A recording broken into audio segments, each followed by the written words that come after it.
Mga nagmamalinis ho kasi yung mga ano, yung mga DDS senators, mga bossing. Wala silang kinalaman o walang mga ano. Eto, halos po mga kababayan, ilan na? Una, si Quezon. Una, si Boy Kilay, 'no? Yung kanyang, kaibigan na taga Sorsogon is ano, nalaman, naungkat na nag-donate sa kanyang, election sa kampanya niya ng 30 million. Tapos nagkokontraktor sa gobyerno, eh, bawal daw ho yun. Pangalawa, kay Boy Dila, kay Joel Hmm. Villanueva. Oh, 20 million naman nag-donate sa kanya, yung isang kontraktor din ng government. Ngayon mga kababayan, bunggo naman ho. Bunggo ho. Mahigit 300 milyong Naku po, narinig niyo agad, mahigit 300 milyon mga kababayan, 'no? Sabi nga po ni Senator Tito Sotto, ang sabi Matindi din po ito si Bongo, mga pre. Alam niyo kung bakit? Kasi ang sinasabi naman ng mga matatanda, ng mga DDS, ay natulungan kami ni Bongo kasi may malasakit daw. May malasakit program daw po si Bongo. Hindi kaya ito si Bongo nagtatago lang sa malasakit program na yan?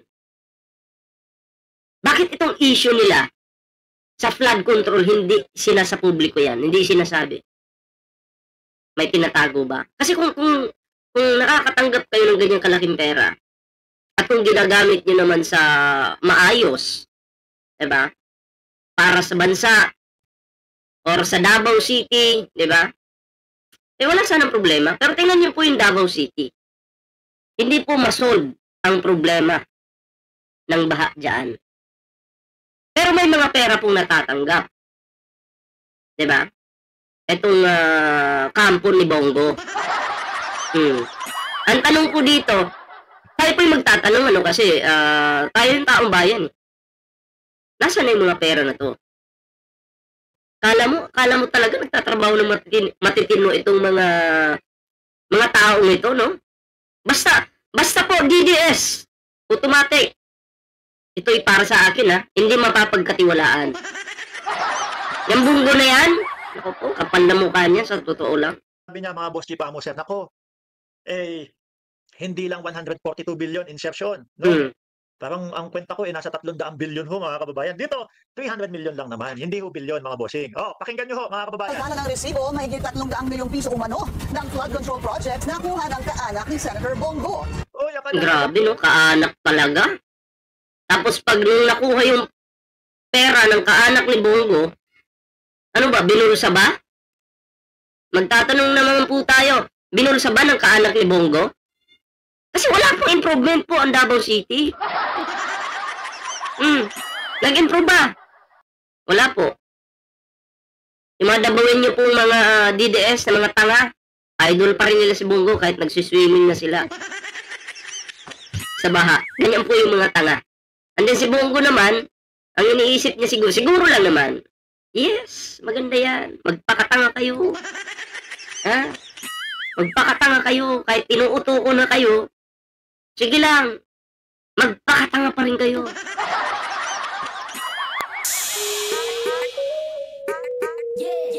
Grabe, malala na po talaga. Wala ko ba yung mga yung mga senador, walang makakakilalang mga kontraktor. Parang yun yung narinig ko kay Boy Dila.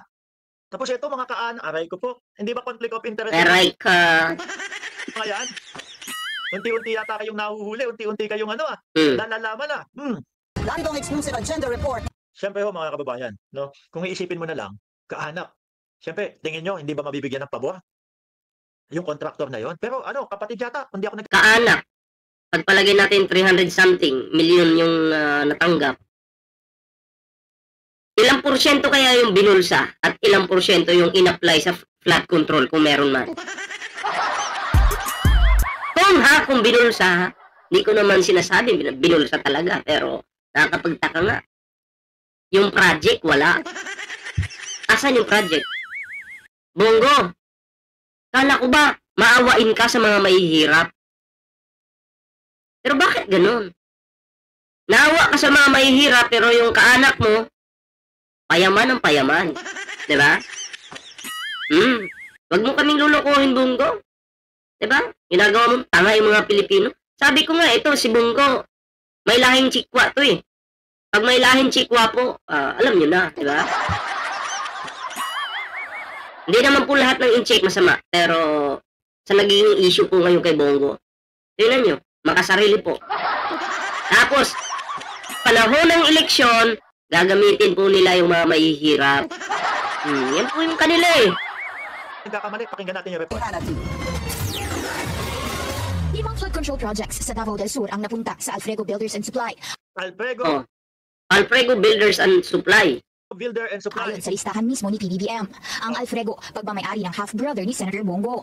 Oh. Kapatid sa labas. Ni Bongo, mga kababayan. Akala ko ba, wala kayong mga kakilalang mga kontraktor sa Senado. Base sa listahan ng sumbong sa Pangulo.ph, Alam nyo mga bossing, maputol ko lang ho. Lalo ho ngayon lumalakas yung sigawan ng mamamayang Pilipino. Nabuwagin yung Senado kung ganito at ganito lang ang malaya. Dapat po talagang buwagin na. Diba? Wala nang kwenta eh, sa totoo lang. Oo. Nagiging basahan na po yung Senado. Bakit? Karamihan po ng mga senador dyan, magnanakaw. Ano pang silbi ng Senado? Diba? Ang mag-iimbestiga dyan ng mga senador, yung mga sangkot din. Di umano sa mga pagnanakaw, sa mga pera ng taong bayan. Sila pa yung judge. Sila pa yung magiging judge. Sila pa yung mag-iimbestiga. Tapos, karamihan dyan, sila din yung nagnakaw. Oh, di ginagawa tayong tanga, di ba? Natin.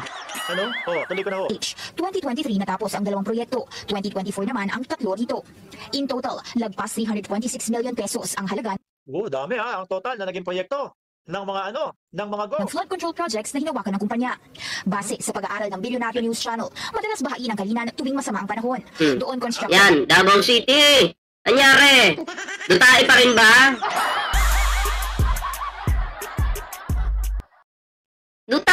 Dutay lang, malakas magnakaw. Yan, binabaha po. Ano kayang reaction ng mga tangang DDS na dabawin nyo? Dutay pa rin malakas? Ha? Kain tayo kayo ngayon.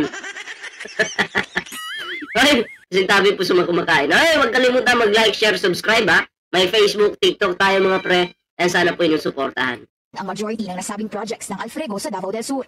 Una nang na-flag ang nasabing kumpanya noong 2018, kabilang ang CLTG Builders na pagmamayari naman daw ng ama ni Go.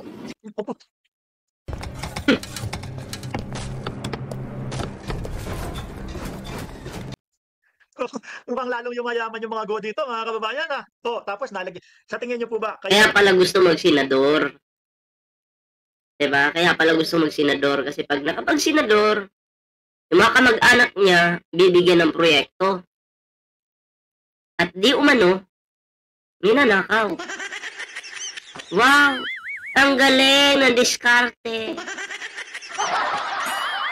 Kayo na lang umusga. Sa tingin niyo po ba, hindi makikialam si Bongo dyan? Hoy, ito sa amin ito. Hoy, ito pakiusap. Tingin niyo mga kababayan. Posible, kapatid, brother, tapos yung isa ama. Puro mga kumpanya nila, puro mga go. Yan ay dahil sa pag-corner umano ng billions worth of contracts sa Davao Region, kasama ang DPWH for over a decade. Katunayan, nitong nakaraang taon lang, naging basihan yan ni former Senator Sonny Inano din pala, inilabas din pala ni dating Senador Trillanes yan, mga bossing. Nakita nyo, na ngayon naglalabasan, Kaya sino ang magsasabi sa atin bakit? Kaya akala natin noon si Trillanes nangaasar lang eh. No? Kasi noong presidente pa po si Digong, protektado niya pa ito lahat. Yung mga baho nila, protektado nila. Protektado ng presidente na si Digong. Baho ni Bongo, protektado yun ng presidente. Baho ng mga kakampi niya, protektado yan ni Digong. Tapos si Trillanes, naglalabas ng mga ebidensya. Akala natin, hindi, walang kwenta yan si Trillanes. Ganyan. Yung pala, totoo lahat yung sinasabi ni Trillanes. Bakit? Kasi natauhan po, marami pong natauhan sa panahon ni Pangulong Bongbong Marcos. Bakit? Kasi yung pinoprotektahan ni Digong ngayon, noon, nilabas na po ng administrasyon na to. And nakita natin ang pagkarami-raming ebidensya.